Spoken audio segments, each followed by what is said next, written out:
question. I kind of wanted to ask, I've been to the Catch One before, a long time ago, not even knowing who you were as a person. I remember the fried chicken was amazing in the basement. That was pivotal, every visit. But I kind of wanted to, I guess, paint the picture of what that looked like back in the day, whether it would be the Catch One, the first disco, or Pride, or any black events that were happening back in the day. Can you just kind of describe what that looked like? I wanted to do something then that would be recession-proof. And one of my brothers had been in the liquor store business for a while, and when I was discussing it with him, he said, "Why don't you get a liquor store?" I said, "Well, no, that's too impersonal in that." Right. And then later I thought, well, bar, that might be something that I would want to do. So that's how I kind of, like I said, backed into it. How it manifested. Yes. And there was a lot of things going on then. We're talking early 70s, which was like the beginning of the sexual revolution, where kids were going out. And there were a lot of little clubs, well, not a lot, but a few smaller clubs that were doing business, predominantly for guys then. And so I figured there was a market for it. Absolutely. And it still is. And I can remember too, 70s, 80s, I was right up the street at USC. I had a girlfriend-ish. And there were some people who knew that I was gay before I knew that I was gay, or at least conscious of it, or willing to step into, really being gay and being out. And so they tricked me into coming to the Catch One. And that was the first gay club that I'd ever been to before. And I was at home, I fell in love, I left my girlfriend, and here I am. And the rest is history, and so I know there I would probably say millions of stories, similar to that as it relates to the Catch One. But it meant so much to us because it was like, for me, it was really the only place that I could go. We didn't have Jacked and Grindr and all of this on the internet. And the way that we connected was to actually be physically in the same space. And so at 57, for us back then, it was really about being in a person's presence and seeing them walk and seeing them move and the way that they talked and the sexiness that they exuded. It wasn't so like bam, off the top. So you got a sense of who you were dealing with because you kind of followed them throughout the club. You saw who they knew, you saw who they hung out, and if they talked to you like this and then the next minute they did some other stuff, you got a sense of you know what you were dealing with, you knew what you were getting. And so it wasn't catfishing, I think it's called now, right? Catfish. Yeah, we didn't do that. So we knew what we were dealing with. And I think the other thing that was really, really profound, and I know Ivan and I kind of share this history together, is that, Kevin Spears was a person who brought me to the Catch One, so I want to call out his name. Sure. Sure. And, this is National Black HIV/AIDS Awareness Week. And then Dwayne Bremont, another name that I want to call out this month to remember, who founded the Beach Party. yeah. And I think I was at the first one, and I remember the helicopter. What year was that? Wow. That was, it was a long time. 80 something, yeah. Right in there, yeah. Yeah, the first one. And it was so exciting because it wasn't as structured as it became over time. But it was just really, it was an amazing time. And I can just remember what we experienced as it relates to racism. It was almost like Apocalypse Now. Helicopters were flying low, and the sand was flying all over the place, and the police came onto the beach, and they were going through coolers, and we were just bombarded because one, we were black, and one, we were gay. And I didn't think it would continue after that, but it did, and it grew.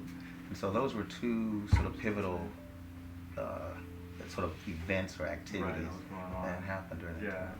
I also want to point out too something that's kind of revolutionary that hasn't really been done again. Like the Catch One was an LGBTQ club where everyone was all inclusive. Nowadays it's all, we have the lesbian night and the gay night, and then the transgender bisexual kind of find somewhere in between where they have to party. So I think that's kind of awesome that, not kind of, but extremely awesome that you were able to bring a radio together at the beach party as well as the catch. So I want to kind of go into accomplishments. You guys are very living legends of Los Angeles. Is there one particular, I guess, moment or accomplishment that you think they are most proud of? Or is something in the top 5? Wow. Well, just to continue on with what we were talking about with the mixture of gays and lesbians at the club, it wasn't always like that. It was mostly guys to start off with. Went on like that for several years. I think the AIDS crisis brought women and men together. The women took on their natural role of nursing. We all knew gay guys. We all hung out. All of us had probably come to, well, most of the women probably had come to the catch at one time with some gay guys initially. And so once the AIDS epidemic went into full force, then it brought the women out to be there, some with their friends that were in the process of transitioning. I think one of the, for me personally, I think was when I reached a period in my life when I was no longer willing to be closeted or to hide. When I was willing to stand up in a room, no matter who was in a room, and say, I'm a black gay man, and that I could talk about the issues that we were grappling with in community, to include HIV, and to move beyond the shame, to be in a room full of ministers and to be sitting there going, oh my God, I'm sitting here and they're just gonna beat me down. And to be able to stand up and say that. And I was only able to do that as a result of, I'll be honest, to see all of my friends go through with what they went through, to include those who were in the hospice that's in the back of this property now, and to sit next to my friend Richard Lundy, and I want to call his name out. So I'm going to call some names out, because Richard was one of the most amazing men who really taught me that it was okay for me to be who I am, and to step into the fullness of who I am and God created me, and that I was okay just the way that I was, and that there were people like Carl Bean, who were, you know, when I would leave homophobic West Angeles, where I was an abomination in the eyesight of God in my face, you know, after I'd finished singing in the choir for 3 services, we would come over to Carl Bean and he would say, you're perfect just the way you are, and God loves you just the way you are. So because of that, you know, I was able to then at some point, you know, step up. And I think there's some regret that comes with that too, because I always feel like maybe I should have done it a lot sooner, and maybe I could have done something, I could have done more. But you know, it happens when it happens for us, you know, and so I think for me, just stepping up to my own life. Living in your truth. Living in my truth. Living in your truth. As Black LGBT, we're pretty much at the bottom of the food chain. Like, not only do we have to deal with racism, we have to deal with homophobia, and especially with all that going on with friends, family, you know, people you consider family passing away, and you watching this. I want to kind of know, you know, at the end of the day, where did you, I guess, find your strength and motivation, and what would you kind of put on our generation to kind of just like help us deal with things, because it's not over. So I kind of want to know, like, what would be your best advice to put on? To get involved, you know, and at various levels, and with the different people, like Jeffrey was saying, he spoke out in a room full of ministers. You know, we should be open and go wherever, you know, Spirit leads us. You know, I was not always comfortable in my own body either, you know, and I had to grow into that. I remember one time at the catch, there was a funeral, I think, and my family came up from San Diego, and someone had told them that, you know, I had a club, because I didn't tell them.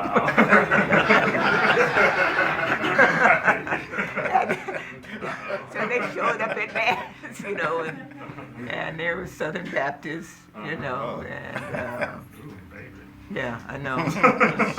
And the kids didn't know that they were family, but they knew that they were these straight, very staid people that were sitting over in a certain area. Mm-hmm. And so they just carried on. They were property friends. And so I tried to sneak out, without them seeing me. But so things like that happen spontaneously, and you don't have a chance to think or even reason about, what implications or even fear what kind of being in the moment. Yeah. Because my biggest moment was coming out to my parents. Wow. And I was 50 years old then, Wow. but I was 20-something before I knew that I was lesbian.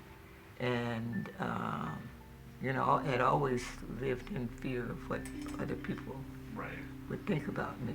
And it took me a long time to realize that most of what they thought about me were lies and garbage anyway. Exactly. And that... but we're not talking regardless. Yes. Well, see if I can answer the question, and if I don't, bring me back. No. It's okay. All right. So, I think you have a window of opportunity, and kind of speaking to younger people, I think you have a window of opportunity to avail yourselves to those of us who've been around for a while. Mm-hmm. And I think it's your responsibility to grab us. And I think what you can get and what you can benefit from us is sort of where we've been, right, to get to where we are right now. And I think that will afford you the opportunity to not have to necessarily fall into some of the pitfalls or some of the things that we experienced along the way, because we've kind of done a lot of that, because, if it weren't for the people who came before me, who really paved the way, who got their asses beat, who were totally discriminated against, and in a way that your generation will probably never really know. Right. It's covert. It still exists. Mm-hmm. Racism is just so undercover right now. It's a scary thing now for you guys. So because I can see it, I can smell it coming. And so I think if you guys can garner from us what it is that we've experienced, take that and then build upon it, right, and do it in your way, I think that we'll actually see ourselves making some headway. I think we'll see ourselves doing more than just marching time or maybe even moving backwards. Because sometimes I look and I kind of go, where are we right now as a community? What are young people doing right now? Don't they know? Right. And what I realize that in many ways you don't know. No. And part of that is because of that gap, that we lost so many along the way, and that we've not shared our stories, and that you've not connected with us. And so I would say that it now becomes your responsibility to connect yourself with a 50-year-old person. To combine y'all. Yeah, exactly. Well, I think I also commend you too, because you have the mentorship program through In the Meantime, and Vince and Scott are pretty dope. They're my mentors. So yeah, I definitely do believe they have a good point about the disconnect between the generations, because even when I was younger, when I was 22 years old, I just remember having big brother figures. And then they just kind of got married and moved to Long Beach and adopted babies. And then I was kind of between my mid-20s, I was like, all right, well, what do I do now? Just kind of run around and kind of figure it out on my own. So there definitely needs to be some type of bridge to bridge that gap, because we need to work on that, because some of us are lost. Yeah, there's an African proverb that speaks to that too. Really? That's starting with the elders, and it says when the elders are lost, then the adults are lost. And when the adults are lost, the youth are lost. Wow. So when Jeffrey invites you to connect with someone that's older than you, and we are reaching out to, I'm reaching out, and I know this is true of Jeffrey too, that we're available, as I'm sure a lot of other people in this room, to be there for you, to let you know there's an importance bigger than what most of us realize in knowing one's history. There's a middle school in Philadelphia that there was only 35% of the kids that started the middle school graduated. We're talking 8th grade to 8th grade, right? And they changed principals, and the principal came in and he did two things. He put them in uniform so they didn't have to worry about who had the Nikes and who didn't and who had the whatevers, and made it a must for each grade to study African and African American history. And the effect was immediate. Within the next year, within the next couple of years, it had flip-flop, and within 4 or 5 years, almost everybody that went to that school graduated and it went on. Huge turnaround. It's important. Extremely. So I kind of want to touch upon, it's also February, which means Valentine's Day is coming up. I want to know how, because nowadays we have Facebook. I mean, you get a deal on Facebook, off your phone, Jack Grindr. What did a date look like back in the day? Can you describe that? And how did you even know? Like, how do you know if Bay is into you? Wow. Yeah, I want to. how do we know what? If someone was into you, sorry, Bay, before anybody else. So if someone was into you, how would you know? And like, where would you go for a date? Today? Oh no, no. Or you mean back in the day? Back in the day, Let me yeah. know. Yeah, usually, especially I think more women than men probably celebrate those kind of holidays, around love and romance because, well, basically the big running joke was that with women you met them at a club or a church or whatever, and you said hello, and you moved in the next day to your home. So it's pretty swift. So right away you had to get the flowers together, the candy together, dinner, either cook it or or go out for it. But always minimally a card or some kind of recognition. So you mostly met at like the club or out at church or anywhere. Yeah, once we had the church, this is where I met my spouse now of 27 years, was at Unity. Yeah. What about you, Mr. King? Love is very different at 57 than it was then. And so dating is very different at 57 than it was when I was in my 20s. And so because I don't have Jacked, I don't have Grindr, and I have an Adam for Adam account, and I'll just share that I don't use. And so I just haven't. And so I don't do it because it just doesn't work for me, not because I haven't tried it. And I'm old school because I am old school. And I actually like meeting a person face to face. I like sitting next to a person, and I like looking at the person in their eyes. And I like watching, because I'm very much an eye and lip kind of guy. So I need to see how your lips move, and I need to see your eyes. So those things are very, very important to me, even now, today. And so if you're trying to text me, you'll be very disappointed. It's just not going to work, because I may respond to you tomorrow. It's just so you can get upset. Why didn't you text me back? Because we're not really talking. But what about before texting? Before texting, we did a lot of things. Well, if we're being really honest, we did things like drive up to Griffith Park. And we knew that the circle in Griffith Park was the place to meet, right? And it could mean a lot of things. It could mean for the moment, just like on the apps or social media is today. It could be for the moment, or it could be I really want to meet somebody and get to know somebody, or I'm new in town, or I want to meet some friends, because there are people who actually do go on those apps and actually do sincerely want to meet somebody and become friends. Maybe not a lot, but maybe, but I do think that even today that's true. But for us, it was going to the Catch One, and it was really about the Catch One, because I remember the little matches, Catch One, and we used to write our numbers down in ink. And the thing was, whoever had the pen had it going on that night. Because it wasn't about putting your number in the phone. It was about finding a pen somewhere in the club, and why did I leave my pen in the car? Oh, and getting angry with the bartender if they don't have one. There you go. Right. You got a pen. Panic sets in.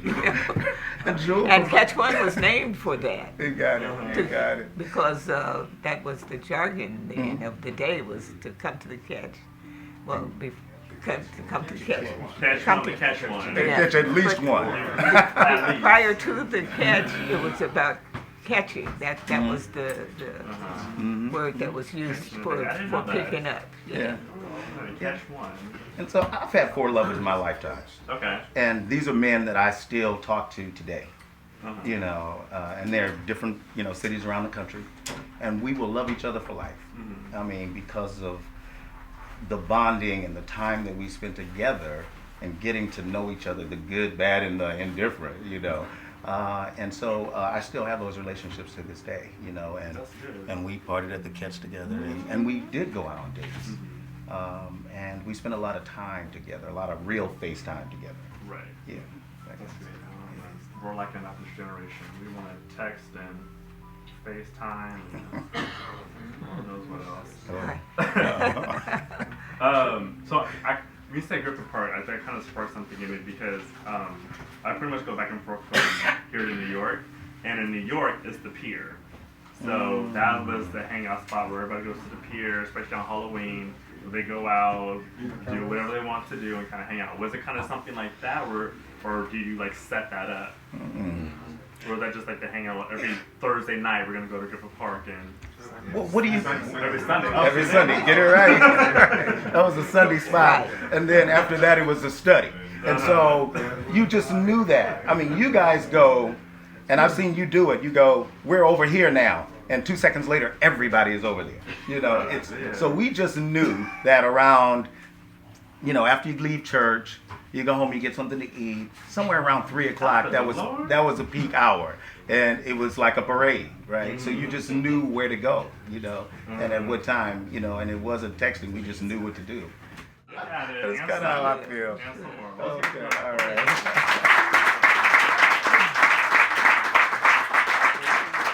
So definitely some